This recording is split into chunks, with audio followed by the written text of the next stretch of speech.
ఎక్కడైనా ఈ గజేంద్ర మోక్షణం అనేటటువంటి కథ విన్న వారికి గొప్ప కీర్తి కలుగుతుంది, సుఖం కలుగుతుంది, పాపములు తొలగుతాయి, ఈశ్వర కృప కలుగుతుంది. ఈశ్వర కృప వలన అవసరములు తీరి వారి దుఃఖములు తొలగిపోతాయి, పీడకలలు వచ్చినందువలన ఉండేటటువంటి దుష్ఫలితములు తొలగిపోతాయి.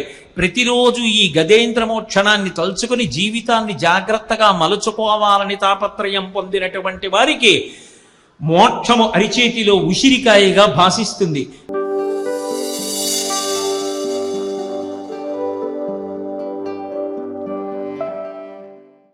ఎక్కడో అలవైకుంఠపురంబులో, ఆ వైకుంఠపురంలో అంతఃపురంలో అమృత సరోవరం పక్కన ఉన్నటువంటి మందార వనంలో చంద్రకాంత శిలలతో చేయబడినటువంటి గొప్ప పాంపు మీద కలువ పూలు పరచబడి ఉంటే లక్ష్మీదేవి యొక్క పవిట కొంగు పట్టుకుని క్రీడిస్తున్నటువంటి శ్రీ మహావిష్ణువు యొక్క చెవిలోకి ఎక్కడో భూలోకంలో ఒక ఘోరారణ్యంలో ఒక సరోవరంలో ప్రాణాలు పోవడానికి సిద్ధంగా ఉన్న ఏనుగు నీళ్లలో పడిపోయన్న కుయ్యి వినపడింది.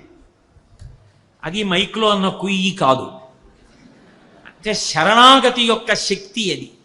అందుకని అక్కడ బయలుదేరాడు. అల వైకుంఠపురంబులో నగరిలో ఆమూల సౌధంబుదాపల మందార వనాంతరామృత సర ప్రాప్తెందు కాంతోపలోత్పల పర్యంక రమా వినోదియగు ఆపన్న ప్రసన్నుండు విహ్వల నాగేంద్రము పాహీ పాహీ ఎన కుయ్యాళించి సంరంభియై సిరికింజప్పడు శంఖచక్రయుగముంచేదోయి సంధింపడే పరివారంబును జీరణభ్రగవతిన్ మన్నింపడు ఆకర్ణికంతరథం మిల్లము చక్కనొత్తడు వివాద ప్రోద్ధిత శ్రీ కుచోపరి చేలాంచలమైన వీడడు గజ ప్రాణావనోత్సాహి. ఆ పవిట కొంగు పట్టుకుని ఉన్నాడు, ఆడుకుంటున్నవాడు ఆడుకుంటున్నట్టు ఉత్తర క్షణం లేచిపోయి చేతిలో ఉన్న పవిట కొంగు వదిలిపెట్టడం కూడా మరిచిపోయి అలాగే పట్టుకుని గబ్బగబ్బా చేతులు పుట్టి వెళ్ళిపోతున్నాడు. ఆ వెళ్ళిపోవడంలో సిరికింజప్పడు, ఎందుకు వెళ్ళిపోతున్నాడో లక్ష్మీదేవికి చెప్పలేదు. సిరికింజప్పడు శంఖచక్రయుగముంచేదో ఈ సంధింపడు, శంఖచక్రాలు పట్టుకోలేదు. అభ్రగపతి మన్నింపడు, గరుత్మంతుడి మీదకి ఎక్కలేదు. వైకుంఠంలో ఉన్న పరివారానికి చెప్పడు, దగ్గరికి వచ్చిన వాళ్ళతో మాట్లాడు. అయ్యో లక్ష్మీదేవి పవిటిలా చేత్తో పట్టుకెళ్ళిపోతే ఆవిడ పవిటిలా రెండు చేతులతో అడ్డు పెట్టుకుని ఎంతసేపు పరిగెడుతుందని గమనించాడు. గబగబా వెళ్ళిపోతున్నాడు. సిరికింజప్పడు శంఖచక్రయుగముంచేదో ఈ సంధింపడే పరివారంబును జీరణభ్రకపతి మన్నింపడ ఆకర్ణికాంత రథం మిల్లము చక్కనొత్తడు వివాద ప్రోద్ధిత శ్రీ కుచోపరి చలాంచలమైన వీడడు గజ ప్రాణావనోత్సాహి అయి తనను తాను మరిచిపోస్తున్నాడా లేదా? ఇలా తామరదుద్దు చెవిలో పెట్టుకుని ఉన్నాడు, దాని మీదకి ఇలా పడిపోయింది పెద్ద జుత్తు. ఆ జుత్తు ఇలా పైకి కూడా తీసుకోవట్లేదు. ఏమంటే ఎక్కడికి దేవుడి పవిటట్టుకి ఇలా లాక్కుపోతున్నారు, పవిటలండి లక్ష్మీదేవి గట్టిగా అరుస్తుంటే ఆవిడ వెనక్కి తిరగడం ఆగడం. ఆ ఏనుగు ప్రాణాలు కాపాడాలని తనను తాను మరిచిపోయి అన్నింటినీ వదిలేసి లక్ష్మీదేవి పవిట కొంగు పట్టుకొని పరిగెత్తుకొచ్చేస్తున్నటువంటి విష్ణువు తనను తాను మరిచి వస్తున్న విష్ణువు. పోతన గారి పద్యానికి స్పందించారు విష్ణువు. అది భాగవతంలో పోతన గారి గొప్పతనం. చనుదెంచన్ ఘనుడు ఆ వచ్చేస్తున్నప్పుడు ఆ తన వెంటన్ సిరి లచ్చి వెంట నవరోధ వ్రాతమున్ దాని వెనుక పక్షీంద్రుడు ధను కౌమోదికి శంఖచక్ర నికాయంబును నారదుండు ధజనీకాంతుడు తావొచ్చి రొయ్యన వైకుంఠ పొరంబునన్ కలుగువా రాబాల గోపాలమున్. అదొక విచిత్రమైన సన్నివేశం. తన వెంటన్ సిరి ఎక్కడికి వెళ్తుంది మరి? పవిట కొంగట్టుకు తీసుకెళ్ళిపోతుంటే ఆయన వెనకాతల లక్ష్మీదేవి పాపం తలబడుతూ ఆవిడ వెళ్ళిపోతోంది. తన వెంటన్ సిరి లచ్చి వెంట నవరోధ వ్రాతమున్, వైకుంఠంలో ఉన్న పరివారం అంతా పరిగెడుతున్నారు, ఇదేమిటి లక్ష్మీనారాయణలు ఇలా వెళ్ళిపోతున్నారని. లచ్చి వెంట నవరోధం వ్రాతమున్ దాని వెనుక పక్షీంద్రుడును, ఇదేమిటి పిలవడు ఎక్కడు, ఇదేమిటి ఇలా వెళ్ళిపోతున్నాడని పిలవకపోయినా సరే ఆయన వెనకాతల రెక్కలూపుకుంటూ ఏదో నన్నయ్య గారు అంటారే ఆతత పక్షమారుతరయ ప్రవికంపిత ఘూర్ణితాచల వ్రాత మహార్ణవుండు బలవన్ నిజదేహ సముజ్వల ప్రభాదూత పతంగ తేజుడి తిందై తాక్షుడు తల్లికిన్ మనఃప్రీతి యొనర్చుతు యగసిన్ భీమజమంబున అబ్రవీదికిన్ అంటారు.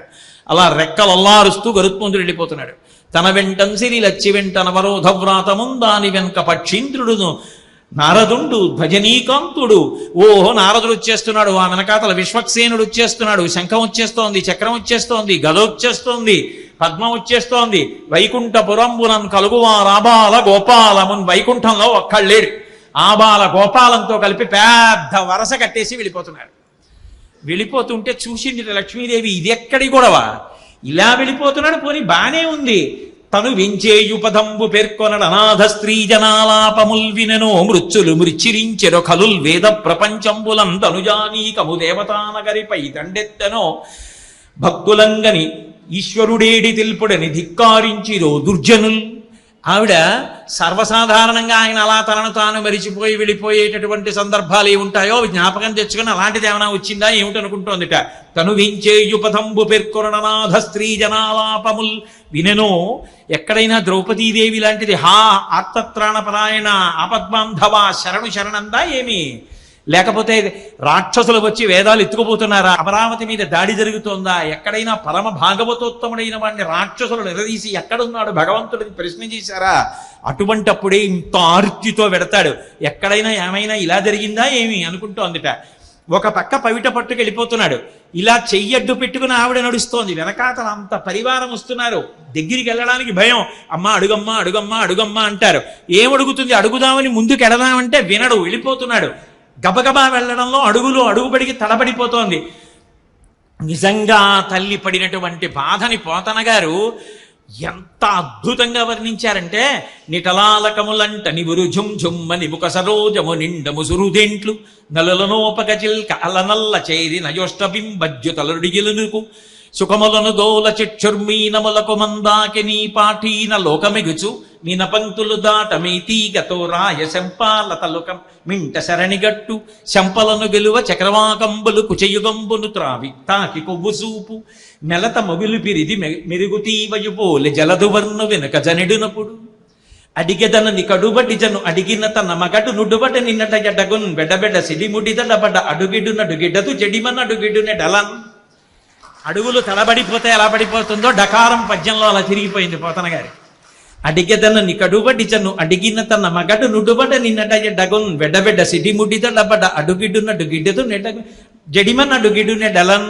అడుగుదామని కొంచెం ముందుకెడుతుంది. ఆయన మాట్లాడు వెనక్కి తిరగడు. చోటు కాళ్ళల్లో కాళ్ళు పడిపోతున్నాయి, తడబడిపోతోంది. పమిట వదిలితే తప్ప ఆవిడ నిలబడ్డానికి లేదు. పమిట పట్టుకు లాగేస్తున్నాడు, ముందుకు వెళ్ళిపోతున్నాడు. ఒక పక్క ఈ గొడవ చాలదన్నట్టు ఆవిడ నడిచి వెళ్ళిపోతుంటే నిటలాలకములంట నిమురు ఝుమ్ ఝుమ్మని ముఖ సరోజము నిండము సురుదేంట్లు. పద్మాననే పద్మఊరు పద్మాక్షి పద్మసంభవే కదా, పద్మల్లా ఉంటుంది ఆవిడ ముఖం. అబ్బా ఎంత పెద్ద పద్మ వస్తోందో, రండి రండి తేనె తాగుదామని తుమ్మిదలన్నీ వచ్చేయట. కలుగడే నా పాలి కలిమి సందేహింప కలిమిలే ములులేక కలుగువాడు. నేను శరణాగతి చేస్తున్నాను, వాడు ఉన్నాడని పరిపూర్ణంగా నమ్మి చెప్తున్నాను. ఇక నా వంతు యుద్ధం ఏమీ లేదు, ఇక నేను చేయగలిగింది లేదు. వాడు రావాలి, వాడు నన్ను రక్షించాలి. వాడికి ఉన్నవాడు లేనివాడని లేదు. ఇప్పుడు రమ్మంటున్నావు కదా, ఒకప్పుడు ఏం చేశావని అడిగేవాడు కాదు. ఇప్పుడైనా ఆర్తితో పిలిస్తే వస్తాడని నమ్మి పిలుస్తున్నాను. నీ దగ్గర ఏముందని అడిగిరాడు.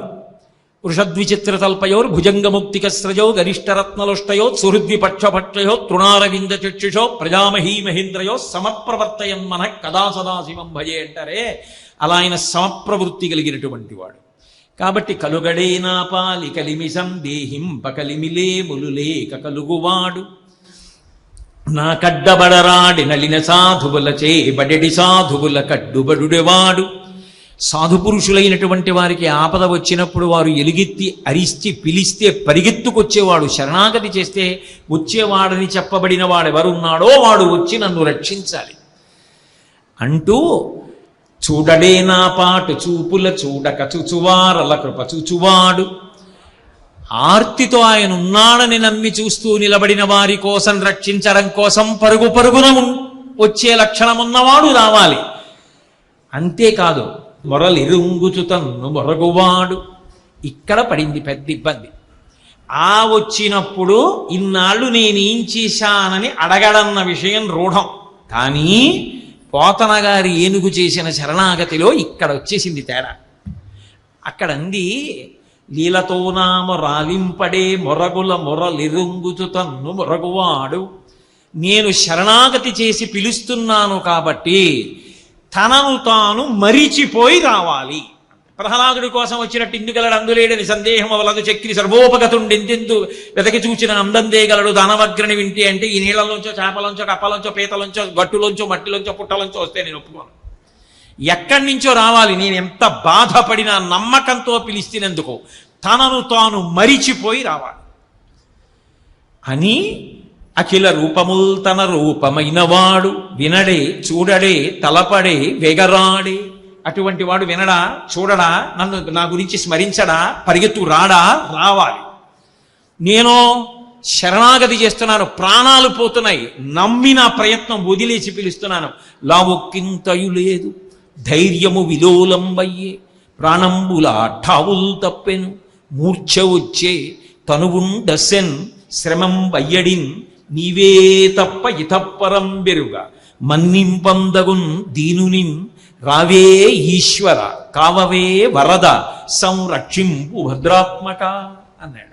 లావుక్కింతయు లేదు, తన బలహీనతని చెప్తున్నాడు. ఇప్పుడు సంపూర్ణ శరణాగతి అవుతాను, నాకిక బలం లేదు. ధైర్యము విలోలంబయ్యే, నేనేదో సాధించగలను, ఈ మొసలి నుంచి తప్పించుకోగలనన్న ధైర్యం ఎప్పుడో పోయింది. ప్రాణంబుల ఠావుల్ తప్పెను, ప్రాణములు తమ తమ స్థానముల నుంచి పైకి లేచిపోతున్నాయి. మూర్ఛ వచ్చే, ఏమి తెలియట్లా, కళ్ళ ముందున్నది కనపట్టల్లా, చెవులకేమి వినపట్టల్లా, ఏదో అగమ్యగోచరమైనటువంటి మగతలోకి వెళ్ళిపోతున్నాడు. మూర్ఛ వచ్చే తనువుండసెన్, అంపశయ్య మీద ఉన్న భీష్మాచార్యుల వారిలా ఒళ్ళంతా నిప్పి, ఎన్నేళ్ళు చేశాను యుద్ధం, ఎన్ని మాటలు గురికేసింది, ఎన్ని ఇంజక్షన్లు, ఎన్ని ఆపరేషన్లు, ఎన్ని మందులు, ఎన్ని గొట్టాలు, ఎన్ని పుడుపులు, ఎన్ని రక్తాలు, ఎంత అల్లరి. కాబట్టి తనువుండసెన్ శ్రమం వయ్యడిన్ నీవే తప్ప ఇతప్పరం వెరుగా, నువ్వు తప్ప నన్ను రక్షించేవాడికి ఒకడు ఉన్నాడని నేను ఇప్పుడు నమ్మట్లేదు. కాబట్టి రావే ఈశ్వర కావవే వరద సంరక్షింపు భద్రాత్మక. ఓ కమలాప్త, ఓ వరద, ఓ ప్రతిపక్ష విపక్ష దూర, కుయ్యో ఓ కవియోగి వందిత, ఓ సుగుణోత్తమ మునీశ్వర మనోహర, ఓ శరణాగతామరానోక, ఓ విమల ప్రభావ రావే కరుణింపవే, శరణార్థిని నన్ను కావవే. ఆయన యొక్క గుణములు చెప్పి స్వామి రావా, నన్ను కాపాడవా అన్నాడు. అక్కడ వరకు ఆగకుండా వెళ్ళిపోయింది పోతన గారి ఘంటం, అక్కడ ఆగారు. మొరలెరుంగుచు తన్ను బొరగువాడు, తనను తాను మరిచిపోయి రావాలంది ఏనుగు. తనను తాను మరిచిపోయి ఎలా రావాలి? సంస్కృత భాగవతంలో అయితే గరుత్మంతుడి మీద వచ్చేసాడు, ఇక్కడ అలా కుదరదుగా. మరిచిపోయి రావాలి. ఎక్కడి నుంచి రావాలి? మరిచిపోయి ఎలా రావాలి? పోతన గారి కొంతసేపు ఆలోచించినా పద్యం నడవల. ఈలోగా సంధ్యావందనం చేసే వేళ అయింది. సాయంకాలం పుస్తకం అలా ఉంచి గంటం మధ్యలో పెట్టి పుస్తకం మూసేసి కూతుర్ని పిలిచి, అమ్మా గోదావరికి వెళ్ళి స్నానం చేసి సంధ్యావందనం చేసుకొస్తానమ్మా, సగంలో ఉంచాను భాగవతం అని చెప్పి కూతురికి చెప్పి వెళ్ళిపోయారు. ఆయన ఇలా 4 అడుగులు వేశారు, మళ్ళీ పోతన గారు వచ్చారు. అదేం నాన్న మళ్ళీ వచ్చేసామంది. అమ్మ పూరించవలసిన పద్యం జ్ఞాపకానికి వచ్చిందమ్మా అని కూర్చొని పూరించారు. పూరించి పెట్టి అమ్మ ఇప్పుడు సంధ్యావందనం చేసుకొస్తానని మళ్ళీ వెళ్ళారు. వెళ్ళి మళ్ళీ వెంటనే వచ్చేసారు. అదేమిటన్నా మళ్ళీ సంధ్యావందనం చేసుకుంటానని మళ్ళీ వెంటనే వచ్చేసామంది. మళ్ళీ వెంటనే వచ్చేయడం ఏమిటమ్మా, ఇందాక కదా వెళ్ళాను సంధ్యావందనం చేసుకొచ్చానన్నారు. మరి నువ్వు వెళ్ళగానే వచ్చావు కదా, వచ్చి పద్యాలు రాశావు కదా అంది. నేను వచ్చి పద్యాలు రాశానా? నేనెక్కడ రాశానమ్మా పద్యాలు, నేను వచ్చి రాయలేదు, ఇప్పుడే వచ్చానన్నారు. లేదు నాన్న నువ్వు వచ్చి రాశావు పద్యాలంది. నేను రాయడం ఏమిటమ్మా అని గ్రంథాన్ని విప్పి చూశారు. ఎక్కడ నుంచి తనను తాను మరిచిపోయి రావాలని పోతన గారి ఏనుగు అన్నట్టుగా ఆయన ఘంటం నుంచి పడిపోయిందో అక్కడ భాగాన్ని రామచంద్రమూర్తి పూరించాడంటారు. అందుకే ఆ పద్యాలు ప్రత్యేకించి ఆంధ్రదేశంలో అంత ప్రఖ్యాతి. అల వైకుంఠపురంబులో నగరిలో ఆమూల సౌధంబుదాపల మందార వనాంతరమృత సర ప్రాతేందు కాంతోపలోత్పల పర్యంక రమా వినోదియకు ఆపన్న ప్రసన్నుండు విహ్వల నాగేంద్రము పాహీ పాహీయన కుయ్యాళించి సౌరంభియై. ఎక్కడో అల వైకుంఠపురంబులో, ఆ వైకుంఠపురంలో అంతఃపురంలో అమృత సరోవరం పక్కన ఉన్నటువంటి మందార వనంలో చంద్రకాంత శిలలతో చేయబడినటువంటి గొప్ప పాంపు మీద కలువ పూలు పరసబడి ఉంటే లక్ష్మీదేవి యొక్క పవిట కొంగు పట్టుకుని క్రీడిస్తున్నటువంటి శ్రీ మహావిష్ణువు యొక్క చెవిలోకి ఎక్కడో భూలోకంలో ఒక ఘోరారణ్యంలో ఒక సరోవరంలో ప్రాణాలు పోవడానికి సిద్ధంగా ఉన్న ఏనుగు నీళ్లలో పడిపోయన్న కుయ్యి వినపడి. అది మైక్లో అన్న కుయ్యి కాదు, అంటే శరణాగతి యొక్క శక్తి అది. అందుకని అక్కడ బయలుదేరాడు. అల వైకుంఠపురంబులో నగరిలో ఆమూల సౌధంబుదాపలమందారవనాంతరామృతసర ప్రాతెందు కాంతోపలోత్పల పర్యంక రమా వినోదియగువాపన్న ప్రసన్నుండు విహ్వల నాగేంద్రము పాహీ పాహీ ఎన కుయ్యాళించి సంరంభియై సిరిగింజప్పడు శంఖచక్రయుగముంచేదోయి సంధింపడే పరివారంబును జీరడభ్రగవతిన్ మన్నింపడు ఆకర్ణికాంతరథం మిల్లము చక్కనొత్తడు వివాద ప్రోద్ధిత శ్రీ కుచోపరి చేలాంచలమైన వీడడు గజ ప్రాణావనోత్సాహి. ఆ పవిట కొంగు పట్టుకుని ఉన్నాడు, ఆడుకుంటున్నవాడు ఆడుకుంటున్నట్టు ఉత్తర క్షణం లేచిపోయి చేతిలో ఉన్న పవిట కొంగు వదిలిపెట్టడం కూడా మరిచిపోయి అలాగే పట్టుకుని గబ్బగబ్బా చేతులు పుంటూ వెళ్ళిపోతున్నాడు. ఆ వెళ్ళిపోవడంలో సిరికింజప్పడు, ఎందుకు వెళ్ళిపోతున్నాడో లక్ష్మీదేవికి చెప్పలేదు. సిరికింజప్పడు శంఖచక్రయుగముంచేదో ఈ సంధింపడు, శంఖచక్రాలు పట్టుకోలేదు. అభ్రగపతిన్ మన్నింపడు, గరుత్మంతుడి మీదకి ఎక్కలేదు. వైకుంఠంలో ఉన్న పరివారానికి చెప్పడు, దగ్గరికి వచ్చిన వాళ్ళతో మాట్లాడు. అయ్యో లక్ష్మీదేవి పవిటిలా చేత్తో పట్టుకెళ్ళిపోతే ఆవిడ పవిటిలా రెండు చేతులతో అడ్డు పెట్టుకుని ఎంతసేపు పరిగెడుతుందని గమనించాడు. గబగబా వెళ్ళిపోతున్నాడు. సిరికింజప్పడు శంఖచక్రయుగముంచేదో ఈ సంధింపడే పరివారంబును జీరడభ్రకపతిన్ మన్నింపడ ఆకర్ణికాంత రథం మిల్లము చక్కనొత్తడు వివాద ప్రోద్ధిత శ్రీ కుచోపరి చలాంచలమైన వీడడు గజ ప్రాణావనోత్సాహి అయి తనను తాను మరిచిపోయి వస్తున్నాడా లేదా? ఇలా తామరదుద్దు చెవిలో పెట్టుకుని ఉన్నాడు, దాని మీదకి ఇలా పడిపోయింది పెద్ద జుత్తు. ఆ జుత్తు ఇలా పైకి కూడా తీసుకోవట్లేదు. ఏమంటే ఎక్కడికి దేవుడి పవిటట్టుకి ఇలా లాక్కుపోతున్నారు, పవిటలండి లక్ష్మీదేవి గట్టిగా అరుస్తుంటే ఆవిడ వెనక్కి తిరగడం ఆగడవు. ఆ ఏనుగు ప్రాణాలు కాపాడాలని తనను తాను మరిచిపోయి అన్నింటినీ వదిలేసి లక్ష్మీదేవి పవిట కొంగు పట్టుకొని పరిగెత్తుకొచ్చేస్తున్నటువంటి విష్ణువు తను తాను మరిచి వస్తున్న విష్ణువు. పోతన గారి పద్యానికి స్పందించారు విష్ణువు. అది భాగవతంలో పోతన గారి గొప్పతనం. చనుదించన్ ఘనుడు ఆ వచ్చేస్తున్నప్పుడు ఆ తన వెంటన్ సిరి లచ్చి వెంట నవరోధవ్రాతముం దాని వెనుక పక్షీంద్రుడును ధను కౌమోదికి శంఖచక్ర నికాయంబును నారదుండు ధజనీకాంతుడు తావొచ్చి రొయ్యన వైకుంఠ పొరంబునన్ కలుగువా రాబాల గోపాలమున్. అదొక విచిత్రమైన సన్నివేశం. తన వెంటన్ సిరి ఎక్కడికి వెళ్తుంది మరి? పవిట కొంగు అటుకు తీసుకెళ్ళిపోతూ ఉంటే ఆయన వెనకాతల లక్ష్మీదేవి పాపం తలబడుతూ ఆవిడ వెళ్ళిపోతోంది. తన వెంటన్ సిరి లచ్చి వెంట నవరోధవ్రాతమున్, వైకుంఠంలో ఉన్న పరివారం అంతా పరిగెడుతున్నారు. ఇదేమిటి లక్ష్మీనారాయణలు ఇలా వెళ్ళిపోతున్నారని. లచ్చి వెంట నవరోధం వ్రాతముం దాని వెనుక పక్షీంద్రుడును, ఇదేమిటి పిలవడు ఎక్కడు, ఇదేమిటి ఇలా వెళ్ళిపోతున్నాడని పిలవకపోయినా సరే ఆయన వెనకాతల రెక్కలూపుకుంటూ ఏదో నన్నయ్య గారు అంటారే, ఆతత పక్షమారుతరయ ప్రవికంపిత ఘూర్ణితాచల వ్రాత మహార్ణవుండు బలవన్ నిజదేహ సముజ్వల ప్రభాదూత పతంగ తేజుడి తిందై తాక్షుడు తల్లికిన్ మనఃప్రీతి యొనర్చుతు యగసిన్ భీమజమంబున అబ్రవీదికిన్ అంటారు. అలా రెక్కలల్లారుస్తూ గరుత్మంతుడు వెళ్ళిపోతున్నాడు. తన వెంటన్ సిరి లచ్చి వెంట నవరోధవ్రాతముం దాని వెనుక పక్షీంద్రుడును నారదుండు ధ్వజనీకాంతుడు.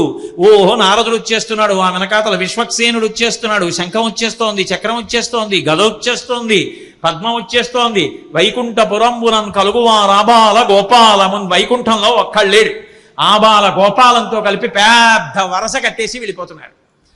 వెళ్ళిపోతుంటే చూసింది లక్ష్మీదేవి, ఇది ఎక్కడి గొడవ, ఇలా వెళ్ళిపోతున్నాడు, పోనీ బానే ఉంది. తను వెంచేయుపదంబు పేర్కొనడు అనాథ స్త్రీ జనాలాపముల్ వినెనో మృత్యులు మృచ్చిరించెరో కలుల్ వేద ప్రపంచంబులం తనుజానీకము దేవతానగరిపై దండెత్తెనో భక్తులంగని ఈశ్వరుడేడి తెలుపుడని ధిక్కారించిరో దుర్జనుల్. ఆవిడ సర్వసాధారణంగా ఆయన అలా తనను తాను మరిచిపోయి వెళ్ళిపోయేటటువంటి సందర్భాలు ఏముంటాయో అవి జ్ఞాపకం తెచ్చుకుని అలాంటిది ఏమైనా వచ్చిందా ఏమిటనుకుంటోందిట. తను వించేయుపథంబు పేర్కొననాథ స్త్రీ జనాలాపముల్ వినెనో. ఎక్కడైనా ద్రౌపదీదేవి లాంటిది హా ఆర్తత్రాణపరాయణ ఆపద్బాంధవ శరణు శరణందా ఏమి? లేకపోతే రాక్షసులు వచ్చి వేదాలు ఎత్తుకుపోతున్నారా? అమరావతి మీద దాడి జరుగుతోందా? ఎక్కడైనా పరమ భాగవతోత్తముడైన వాడిని రాక్షసులు నిలదీసి ఎక్కడున్నాడు భగవంతుడిని ప్రశ్న చేశారా? అటువంటప్పుడే ఇంత ఆర్తితో వెడతాడు. ఎక్కడైనా ఏమైనా ఇలా జరిగిందా ఏమి అనుకుంటోందిట. ఒక పక్క పవిట పట్టుకు వెళ్ళిపోతున్నాడు, ఇలా చెయ్యడ్డు పెట్టుకుని ఆవిడ నడుస్తోంది, వెనకాతల అంత పరివారం వస్తున్నారు. దగ్గరికి వెళ్ళడానికి భయం, అమ్మ అడుగమ్మా అడుగమ్మా అడుగమ్మా అంటారు. ఏమడుగుతుంది? అడుగుదామని ముందుకు ఎడదామంటే వినడు, వెళ్ళిపోతున్నాడు. గబగబా వెళ్ళడంలో అడుగుపడికి తడబడిపోతోంది. నిజంగా తల్లి పడినటువంటి బాధని పోతన గారు ఎంత అద్భుతంగా వర్ణించారంటే, నిటలాలకములంట నివురు ఝుంఝుమ్మని ముఖ సరోజము నిండము సురుదేంట్లు నలులనోపక చిల్క అలనల్ల చేరి నయోష్టబింబజ్యుతలుడిగిలునుకు సుఖములను దోల చిక్షుర్మీనములకు మందాకిని పాఠీన లోకమెగుచు మీన పంక్తులు దాట మీ తీగతో రాయ శంపాలతలుకం మింట శరణిగట్టు శంపలను గెలువ చక్రవాకంబులు కుచయుగంబును త్రావి తాకి కొవ్వు సూపు మెలత మొగులు పిరిది మెరుగు తీవయుపోలె జలదువర్ను వెనుక జనిడునప్పుడు అడిగెదనని కడుబడి జను అడిగిన తన మగడు నుడుబడ నిన్నట ఎడగున్ బెడబెడ సిడిముడిదడబడ అడుగిడు నడుగిడదు జడిమన్ అడుగిడు నెడలన్. అడుగులు తడబడిపోతే ఎలా పడిపోతుందో డకారం పద్యంలో అలా తిరిగిపోయింది పోతన గారి. అడిగెదనని కడుబడి జను అడిగిన తన మగడు నుడుబడ నిన్నట ఎడగున్ బెడబెడ సిడిముడిదడబడ అడుగిడు నడుగిడదు నెడగు జడిమన్ అడుగిడు నెడలన్. అడుగుదామని కొంచెం ముందుకెడుతుంది, ఆయన మాట్లాడు వెనక్కి తిరగడు, చోటు కాళ్ళల్లో కాళ్ళు పడిపోతున్నాయి, తడబడిపోతోంది, పమిట వదిలితే తప్ప ఆవిడ నిలబడ్డానికి లేదు, పవిట పట్టుకు లాగేస్తున్నాడు, ముందుకు వెళ్ళిపోతున్నాడు. ఒక పక్క ఈ గొడవ చాలదన్నట్టు ఆవిడ నడిచి వెళ్ళిపోతుంటే నిటలాలకములంట నిగురు జుమ్ జుమ్మని ముఖ సరోజము నిండ ముసురుదేంట్లు. పద్మాననే పద్మఊరు పద్మాక్షి పద్మసంభవే కదా, పద్మల్లా ఉంటుంది ఆవిడ ముఖం. అబ్బా ఎంత పెద్ద పద్మ వస్తోందో, రండి రండి తేనె తాగుదామని తుమ్మిదలన్నీ వచ్చేయట. అయ్యయ్యయ్యో ఇది ముఖం కాదే, నేను లక్ష్మీదేవిని, ఇది నా ముఖం, ఇది పద్మం కాదు, పొండి పొండని ఓ పక్క పవిట కొంగి ఇలా పట్టుకుని ఒక పక్క తుమ్మిదల్ని తోలిందిట. ఆ తుమ్మిదలన్నీ వెళ్ళిపోయేట. నలులనోపగజల్క అలలల్ల చేరి నయోష్టబింబజ్జుత నుడియనురుకు భారతీదేవి ముంజేతి పలుక చిలుక సదయగ జయాన సద్బ్రహ్మచారి మాకు వేదశాస్త్ర పురాణాది విద్యలెల్ల తరుడి నియాన ఘంటాపదంబు మాకు అంటారు చిత్రనలీయంలో. శారదాదేవి కంచి కామాక్షి చేతుల మీద ఉంటాయే చిలకలు, ఆ చిలకలు చూసేట. చూసి లక్ష్మీదేవి యొక్క కింది పెరివిని చూసి అబ్బా పెద్ద దొండపండు ఎంత బాగుందో రండి కొరుకుదామని చిలకలు వచ్చేట. అయ్యో అయ్యో నేను లక్ష్మీదేవిని, ఇది దొండపండు కాదు, నా కింది పెరివి ఆధారం పొండి పొండని చిలకల్ని తోలిందిట. ఇంకొంచెం ముందుకెళ్ళిందిట. సుఖములను తోల చక్షుర్మీనములకు మందాకిని పాఠీన లోకమెగుచు. ఆ ఆకాశగంగా నదిలో ఉన్న చేపలు లక్ష్మీదేవి ముఖాన్ని చూసి, ఆ ముఖంలో ఉన్న కన్నులు చూసి, ఆ కళ్ళు అచ్చు చేప పిల్లల్లా ఉంటాయి కదా, వక్రలక్ష్మి పరివాహ చలన్మీన అవలోచన. చేప పిల్లలు ఎలా ఉంటాయో అమ్మవారి కళ్ళు అంత అందంగా ఉంటాయిట. తవాపర్ణే కర్ణే జపనయన పైశూన్య చికితాహ నిలీయంతే తోయే నియతమనిమేషా శఫరిక ఇయంచ శ్రీర్బద్ధచ్చదపుటకవాటం కువలయం జహాతి ప్రత్యూషే నిశిచ విఘటయ్య ప్రవిశతి అంటారు సౌందర్యలహరిలో శంకర భగవత్పాదులు. అలా మీనాక్షి చేప పిల్లల్లాంటి కళ్ళున్నాయేమో చూసేయట చేపలు. ఆకాశగంగలో ఉన్న చేపలు చూసి అబ్బా చిన్న చిన్న చేపలు వస్తున్నాయి రండి మింగేద్దామని పెద్ద చేపలు వచ్చేయట. అయ్యో అయ్యో నా చేపలు కావే, నేను లక్ష్మీదేవిని, నా కళ్ళు పొమ్మని చేపల్ని తోలేసిందిట. ఇంకొంచెం ముందుకెళ్ళిందిట. శంపాలతికతోడ ఆవిడ ఒళ్ళు చూసి అబ్బా మెరుపుతీగా మెరుపులు వస్తున్నాయి, మనం కూడా వెళ్ళాలి మెరుపులం, ఇంద్రుడు వర్షం కురవమని ఆజ్ఞాపించాలా ఉందని మెరుపులు వచ్చి ఆవిడ పక్కన మెరుస్తున్నాయిట. అయ్యో నేను మెరుపు తీగను కాను, లక్ష్మీదేవిని పొండి పొండని మెరుపు తీగల్ని తరిమేసిందిట. అలా వెళ్ళిపోతుంటే చక్రవాక పక్షులు చూసి ఆమె స్తనములు కూడా చక్రవాక పక్షులను వచ్చి గుద్దుకుంటున్నాయిట. అయ్యో నేను లక్ష్మీదేవిని అని చెప్పి చక్రవాక పక్షుల్ని పక్కకి తోలేసిందిట. ఇన్ని కష్టాలు పడిన తల్లి ఆయన వెంట వెడుతున్న సన్నివేశాన్ని పోతన గారు వర్ణించారు. తాటంకాచలనమ్ముతో నటభుజద్ధమ్మిల్ల బంధమ్ముతో షాఠీముక్త కుచంబుతో నధృఢ చించెత్కాంచితో శీర్ణలలాటలేపనముతో మనోహర కరాలగ్నోత్తరీయంబుతో కోటీందు ప్రభతో గురోజబర సంకోచద్వి లగ్నంబుతోన్ అన్నారు. ఆ తల్లి ఇలా పమిట కొంగు పట్టుకుని వెళ్ళిపోతుంటే ఇలా ఓ చేత్తో పట్టుకుని నడుస్తోంది. ఇలా ఇలా నడిస్తే ఆ అందం వేరు. ఇలా పట్టుకుని గబగబా నడవడంలో ఏమైపోయిందంటే ఆ తల ఊగిపోతోంది. ఇలా ఇలా నడవాలి కదా, గబగబా మరి వెళ్ళిపోతున్నాడు వేగంగా. ఆ వెళ్ళిపోతూ ఉండడంలో అవి చెవి తాటంకాలు ఊగిపోతున్నాయిట. ఆ భుజాలు ఇలా ఇలా కదులుతుంటే చంపకాశోక పున్నాక సౌగంధి కలసత్కచ పెద్ద కొప్పేమో ఈ భుజం ఇలా కదులుతుంటే వాటి మీద కొప్పు కొట్టుకుని ఇలా ఇలా లేస్తోందిట కొప్పు. ఒక పక్క వడ్డాణమేమో వదులై జారిపోతోందిట, ఓ పక్క పవిట జారిపోతోందిట, ఓ పక్క నుదురంతా చెమట పట్టేసి బొట్టు కరిగిపోతోందిట, ఓ పక్క శరీరం పైభాగంలో ఉన్న బరువుకి నడుం నకనకలాడిపోతోందిట, ఓ పక్కనేమో శ్రీ మహావిష్ణువు చేతిలో ఉండిపోయిన పవిట కొంగు. నిజానికి ఆ రోజున స్వామి కన్నా ఎక్కువ మా అమ్మ కష్టపడిపోయింది. ఇంత కష్టపడి వెళ్ళిపోతున్నారట. వెళ్ళిపోతుంటే దేవతలందరూ అలా ఆకాశం వంక చూశారట. పోతన గారి గొప్పతనం అక్కడుంది. ఆయన అన్నారు, ఎవడో ఒకడు చూశాడు చటుక్కుని, ఏమిట్రా ఏదో వెళ్తున్నట్టుందని ఇలా చూశాడు. వాడు చటుక్కుని లేచి నిలబడి చనుదించన్ ఘనుడల్లవాడే హరి పజ్జంగంటిరే లక్ష్మి శంఖనినాదమ్మది చక్రమల్లదే భుజంగధ్వంసియున్వాడే క్రన్నన నీతించనటంచు వేల్పులు నమో నారాయణాయేతి నిస్వనులై మృక్కిరి మింటహస్తి దురవస్థావక్రికిన్ చక్రికిన్. అందులో ఒకళ్ళు లేచి అన్నట్ట, చూడండి చూడండి చనుదించన్ ఘనుడల్లవాడే హరి విరి చూడండి రా, పట్టు పీతాంబరం కట్టుకున్న శ్రీ మహావిష్ణువు ఏమిట్రా అలా ఒళ్ళంతా తలంతా జుత్తు పడిపోయింది, అసలు ఏమి పట్టించుకోకుండా అంతంత పెద్ద పెద్ద అడుగులు వేసుకెళ్ళిపోతున్నాడా అన్నట్ట. ఇంకొకటి లేచి అన్నట్ట పజంగంటి రే లక్ష్మీరే పౌటిగా కొట్టి వెళ్ళిపోతున్నాడు రా, పచ్చటి పట్టుబట్ట కట్టుకుని లక్ష్మీదేవి వెళ్ళిపోతోంది అన్నాడు. శంఖనినాదమ్మదే, శంఖం వేగంగా వెడుతోంది అనుకోండి, గాలి అందులో దూరి చప్పుడు వస్తుంది, అందుకని శంఖం చప్పుడు వస్తుంది అనుకో, వెనక శంఖం పెడుతోంది పాంచజన్యం.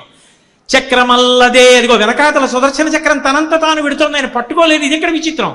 చక్రమల్లదే భుజంగధ్వంసియున్వాడే, ఉరే ఆదిశేషుడు రా వెనకాలలో వెళ్ళిపోతున్నాడు మహానుభావుడు, ఎంత విచిత్రం రా, అదిగో చూడండి చూడండి చూడండి అన్నట్ట. భుజంగధ్వంసియున్వాడే, గరుత్మంతుడు వెళ్తున్నాడు చూడండి, భుజంగధ్వంసుడు అంటే గరుత్మంతుడు చూడండి అన్నట్ట. అని అందరూ నమో నారాయణాయేతి నిస్వనులై నొక్కిరిమింట హస్తి దురవస్థావక్రికిన్ చక్రికిన్. ఏమి అద్భుతమని అందరూ నమో నారాయణ అని ఆకాశం వంక నమస్కారాలు చేస్తుంటే, ఎలాగైనా ఏనుగుని కాపాడాలా అనేటటువంటి త్వరతో గబగబ సరోవరం దగ్గరికి వెళ్ళి నిలబడి, ఇక ప్రాణం పోవడానికి సిద్ధంగా ఉన్నటువంటి ఏనుగు దగ్గరికి వెళ్ళి సుదర్శన చక్రాన్ని స్మరించి ఆ మొసలి మీద ప్రయోగిస్తే, ఆ చక్రం ఆ మొసలి యొక్క కుత్తుకను కత్తిరించేస్తే, అందులోంచి హూహూ అన్న గంధర్వుడు ఒకడు పైకి లేచాడు. ఆ ఏనుగు నీరసంతో లేవలేక ఉంటే స్వామి ఒడ్డుకి వెళ్ళి తన చెయ్యి ఇచ్చి దాని తొండం పట్టుకుని మెల్లిగా గట్టుపైకి ఎక్కించి ఒళ్ళంతా నిమిరేటప్పటికీ విపరీతమైన బలాన్ని మళ్ళీ తిరిగి పుంజుకున్న ఏనుగు ఇంతకు ముందు వెర్రెక్కిపోయి కొలనులో ఆడినట్టు కాకుండా ఎంత పరిమితిలో ఉండాలో అంత పరిమితిలో భార్యలతో తొండానికి తొండం చుట్టి పలకరించిందిట. సారూపమోక్షాన్ని పొంది ఆయన యందు కలిసిపోయింది. ఈ హూహు అన్న గంధర్వుడు ఒకానొకప్పుడు గంధర్వకాంతలతో కలిసి జలక్రీడలాడుతుంటే దేవల మహర్షి అక్కడ నిలబడి ఆ నీళ్లలో నిలబడి స్నానం చేస్తుంటే బక్క చిక్కిపోయి ఎలా ఉన్నాడో చూడని ఆ చుట్టూ ఉన్నటువంటి స్త్రీలు పరిహాసం ఆడితే మదోన్మత్తుడై నీటి అడుగు నుంచి ఈత కొట్టి వెళ్ళి దేవల మహర్షి యొక్క కాళ్ళు పట్టి లాగేశాడు. ఆయన నీటిలో పడిపోయి శపించారు. నీళ్ల అడుగు నుంచి రావడం నీకు చాలా సంతోషంగా ఉంది, కాళ్ళు పట్టుకోవడం, మొసలివై జన్మించదవుగాక అన్నారు. అందుకని ఇప్పుడు మొసలై వచ్చాడు. బుద్ధొచ్చి అయ్యా నాకు ఎలా శాప విమోచనం అన్నాడు. సుదర్శన చక్ర ధారల చేత నీ కంఠం తరగబడుతుంది, అప్పుడు నీకు శాప విమోచనం అన్నాడు. అందుకని ఇప్పుడు మళ్ళీ ఆ హూహు గంధర్వుడయ్యాడు. ఈ మొసలి ఒకనాడానృపుడు అచ్యుతున్ మనములో నోహించుతున్ మౌనియై అకళంక స్థితియున్నచో కలచజుండచ్చోటికిన్ వచ్చి లేవక పూజింపక ఉన్న మౌనికని నవ్యక్రోధుడై మూఢా లుబ్ధ కరీంద్రోత్తమ యోని పుట్టు మని శాపం విద్య భూవల్లభ. ద్రవిడ దేశాన్ని పరిపాలించిన ఇంద్రజుమ్నుడన్న మహారాజు శ్రీమన్నారాయణుణ్ణి బాగా ధ్యానం చెయ్యాలని అంతఃపురం విడిచిపెట్టి కొండ శిఖరం మీద కూర్చుని ధ్యానం చేస్తుంటే అగస్త్య మహర్షి వచ్చారు. అంతటి మహానుభావుడు వచ్చాడని లేచి నిలబడలేదు, నమస్కరించలేదు, ఆయనకి ఏ విధమైనటువంటి ఉపచారములు చెయ్యలేదు. మహానుభావుల యొక్క రాకయే జీవితంలో పండినట్టు. కానీ నేను ధ్యానంలో ఉన్నాను, అగస్త్యుడిని పట్టించుకునేదేమిట్లే అని చెప్పి విస్మరించినందుకు ఆ పాపం కట్టి కుడపకూడదని, ఒక్క జన్మలో పోవాలని ఉదారంగా మంచి బుద్ధితో ఆయన యందు కారుణ్యంతో ఆ ఇంద్రజుమ్న మహారాజుని అగస్త్యుడు శపించాడు. మందబుద్ధితో ప్రవర్తించావు కాబట్టి వచ్చే జన్మలో గజయోని యందు ఏనుగుగా పుట్టమన్నాడు. కానీ ఇంద్రజుమ్న మహారాజుగా ఉన్నప్పుడు శ్రీమన్నారాయణుడి పాదారవిందముల యందు గొప్ప భక్తి కలిగిన వాడు, ధ్యానం చేసినవాడు కనుక ఈ జన్మలో మొసలి పట్టుకున్నప్పుడు భగవంతుడు జ్ఞాపకానికి వచ్చి స్తోత్రం చెయ్యగలిగాడు. కాబట్టి ఈ జన్మలో శ్రీ మహావిష్ణువు యొక్క దర్శనాన్ని పొందాడు. కానీ విచిత్రం ఏమిటంటే ఆ రోజున మొసలి అన్నదల్లా పారిపోయిందిట. మకరమొకటి రవిజొచ్చెను మకరము మరి ఒకటి ధనదు మాటున దాగెన్ మకరాలయమున తిరిగెడు మకరంబులు కూర్మరాజు మరుగున కరిగెన్. ఆ సరోవరంలో ఉన్నటువంటి మకరాలన్నీ కూడా, మొసళ్ళన్నీ కూడా ఎక్కడ చంపేస్తాడో శ్రీ మహావిష్ణువుని ఆదికూర్మం చాటుకెళ్ళి దాక్కున్నాయిట. మకరమొకటి రవిజొచ్చెను రాసులలో ఉన్న మకర రాశి సూర్యుని వెనక్కి దాక్కుందిట. మకరం ఒకటి రవిజొచ్చను మకరము మరి ఒకటి ధనదు మాటున డాగెన్. కుబేరుడి దగ్గర ఉన్న నవనిధులలో ఒకటైనటువంటి మకరమనబడేటటువంటి నిధి కుబేరుడి చాటున దాక్కుందిట. మకరాలయమున్న తిరిగెడు మకరంబుల కూర్మరాదు మరుగున కరిగెన్. ఆ సరోవరంలోనూ సముద్రాల్లోనూ ఉన్నటువంటి మొసళ్ళన్నీ మన్ని జాతి అంతటినీ చంపేస్తాడేమోనని అడిగిపోయి వెళ్ళిపోయి ఆది కూర్మం చాటున దాక్కున్నాయిట. విష్ణువు కాబట్టి కాపాడతాడని చెప్పి కూర్మం చాటుకు పోయేట. మకరం అన్నదల్లా ఆ రోజున భయపడిపోయింది. అలా గజేంద్రమోక్షణం చేసి మహానుభావులు దేవతలు ఋషులు అందరూ వచ్చి నిలబడి ఆర్తత్రాణపరాయణుడవై ఆ గజేంద్రుడు శరణాగతి చేస్తే రక్షించినటువంటి ఈ అద్భుతానికి మేము అందరం పొంగిపోతున్నామని స్తోత్రం చేస్తే ఆ రోజున ఒక మాట అన్నాడు. ఎవరైనా తెల్లవారుజామున నిద్ర లేవగానే ఒక్కసారి క్షీర సముద్రాన్ని, అందులో ఉన్నటువంటి త్రికూటాచలాన్ని, దానికి ఉన్న 3 శిఖరాల్ని, దాని మీద ఉన్నటువంటి అడవులను, దానిలో ఉన్న జంతువులను, దానిలో ఉన్న ఏనుగులను, గజేంద్రుణ్ణి, ఆయన పరివారాన్ని, అది వెళ్ళిన సరోవరాన్ని, అది ఆడుకున్న ఆటలు, చిట్ట చివర మొసలితో యుద్ధం, నన్ను స్మరించడం, నేను వెళ్ళడం, మొసల్ని చంపడం, నారదుడు మొదలైనటువంటి మహర్షులు, ఇటువంటివన్నీ ఎవడు జ్ఞాపకం తెచ్చుకుంటాడో అటువంటి వాడికి అంచకాలమునందు యమధర్మరాజు గారి దర్శనము కలగవలసిన అవసరము లేకుండా తుట్టతుదన నా దర్శనమును పొందివాడు నా యందు ఐక్యమైపోతాడు, మోక్షమును పొందుతాడని ఫలశ్రుతిగా గజేంద్రమోక్షణ ఘట్టానికి శ్రీ మహావిష్ణువే చెప్పారు. నరనాథ నీకును నాచేత వివరింపబడిన గజరాజమోక్షణ కథ విను వారికి యశములిచ్చును దురితాపహంబు దుస్వప్ననాశంబు దుఃఖ సంహారంబు పొద్దున మేల్గాంచి పూతవృత్తి నిత్యంబు పఠించు నిర్మలాత్మకులైన విప్రులకు బహు విభవమరు సంపదలు కల్గు పీడలు శాంతి పొందు సుఖము సిద్ధించు వర్ధిల్లు శోభనములు మోక్షమరచేతి దయ్యుండు ముదము చేరుననుచు విష్ణుండు ప్రీతుడై ఆనతిచ్చే. సాక్షాత్తుగా శ్రీ మహావిష్ణువే ఫలశ్రుతి చెప్పారు. విష్ణుండు ప్రీతుడై ఆనతిచ్చే ఈ గజేంద్రమోక్షణ కథ విను వారికి యశములిచ్చును. ఎక్కడైనా ఈ గజేంద్రమోక్షణం అనేటటువంటి కథ విన్న వారికి గొప్ప కీర్తి కలుగుతుంది, సుఖం కలుగుతుంది, పాపములు తొలగుతాయి, ఈశ్వర కృప కలుగుతుంది. ఈశ్వర కృప వలన అవసరములు తీరి వారి దుఃఖములు తొలగిపోతాయి, పీడకలలు వచ్చినందువలన ఉండేటటువంటి దుష్ఫలితములు తొలగిపోతాయి. ప్రతిరోజు ఈ గజేంద్రమోక్షణాన్ని తలుచుకుని జీవితాన్ని జాగ్రత్తగా మలుచుకోవాలని తాపత్రయం పొందినటువంటి వారికి మోక్షము అరిచేతిలో ఉసిరికాయగా భాసిస్తుంది. వాళ్ళు శ్రీమన్నారాయణుని యొక్క పరిపూర్ణమైన అనుగ్రహములకు పాత్రులవుతారని ఆ రోజు సాక్షాత్ శ్రీమన్నారాయణుడే చెప్పినటువంటి విషయాన్ని ఉటంకిస్తూ మహానుభావుడైనటువంటి సుఖబ్రహ్మ పరీక్షిత్తుకి బోధ చేస్తే అదే విషయాన్ని శౌనకాది మహర్షులకు ఆ రోజున సత్రయాగం చేస్తున్న వాళ్ళకి నైమిషారణ్యంలో సూతుడు చెప్తే ఈ రోజున ఆ నైమిషారణ్యానికి ఎంత మాత్రము తగ్గనంత పవిత్రత కలిగినటువంటి పరమ పావనమైన కంచి కామకోటి పీఠ ప్రాంగణంలో శ్రీ శ్రీ శ్రీ చంద్రశేఖరేంద్ర సరస్వతి మహాస్వామి వారు, శ్రీ శ్రీ శ్రీ జయేంద్ర సరస్వతి మహాస్వామి వారు జ్యోతిస్వరూపులై ఉండగా శ్రీ శ్రీ శ్రీ శంకర విజయేంద్ర సరస్వతి స్వామి వారు సాక్షాత్ తన యొక్క దివ్యమైనటువంటి సన్నిధానాన్ని కటాక్షించగా ఇక్కడ విన్నటువంటి మీరు చెప్పిన నేను కూడా ధన్యులమే అన్న విషయంలో కించిత్ కూడా సందేహం లేదని తెలియచేస్తూ మంగళాశాసన పరై మదాచార్య పురోగమై సర్వైశ్చ పూర్వైరాచార్యై సత్కృతాయాస్తు మంగళం.